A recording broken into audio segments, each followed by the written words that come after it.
Al-Gaddafi, a man I think that we've all heard of in the past few days during the worst parts of the Libyan revolution. A man who would willingly hire hundreds of mercenaries to fire live ammunition into crowds of his own civilians.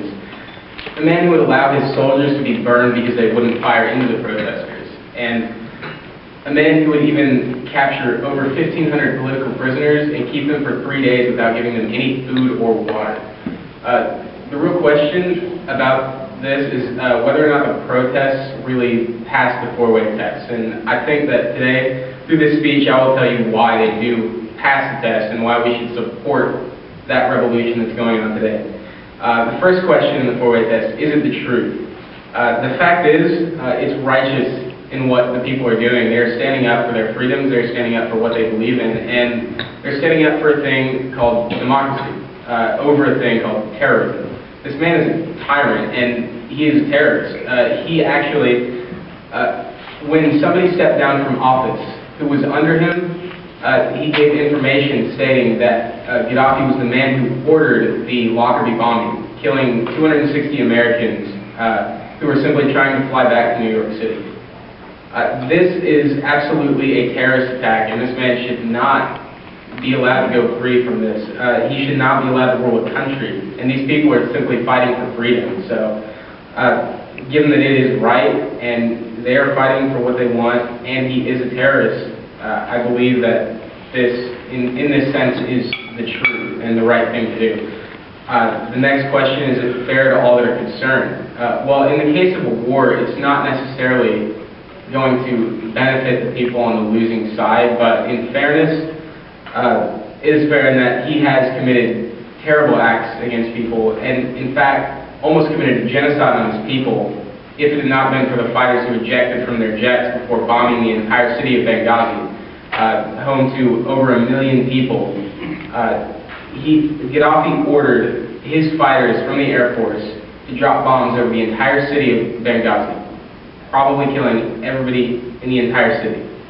And had it not been for the fighters who jumped out of their jets, ejected their planes, and landed in a place where there were no citizens, all of those people would probably be dead, and the death count would be way over the thousands that it already is. The fact is, he's committed terrible acts, and these people have suffered in poverty for many years, and their revolts are fair and just in any way that you could look at it. Moving on, we'll build goodwill and better friendships.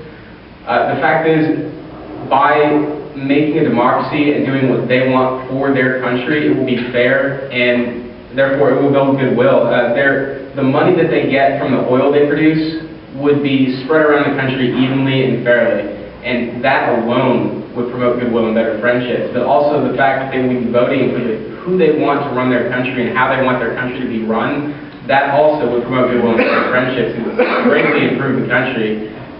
Moving on to the next point, is it beneficial to all concerned? In fact, the only person this would not necessarily be beneficial to is Gaddafi himself, who I don't think he deserves the credit of having a benefit to begin with. He's committed terrible acts and atrocities more than 1 or 2 times. He's committed terrible acts against his entire country and America itself in the Lockerbie bombing, which happened in 1988. But it'll bring the country's people out of poverty and possibly even encourage trade with them, with us.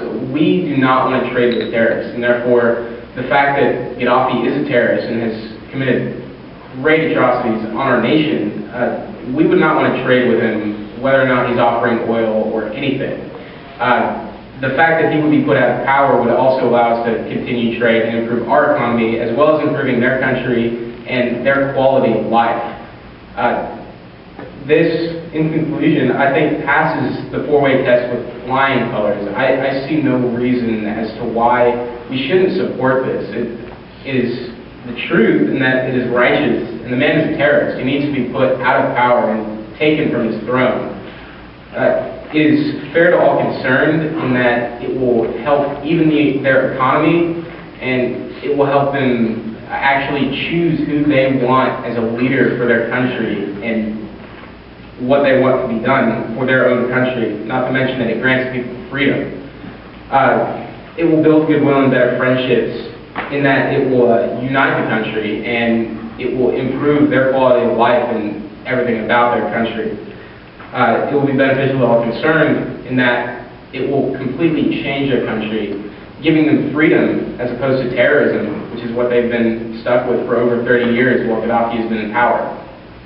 So I believe that we should support them and aid them in whatever way possible, and that it does pass the four-way test, and therefore all of these revolts and attacks by the protesters, the citizens of a country who has been in tyranny for many years, are absolutely righteous and should be supported. Thank you.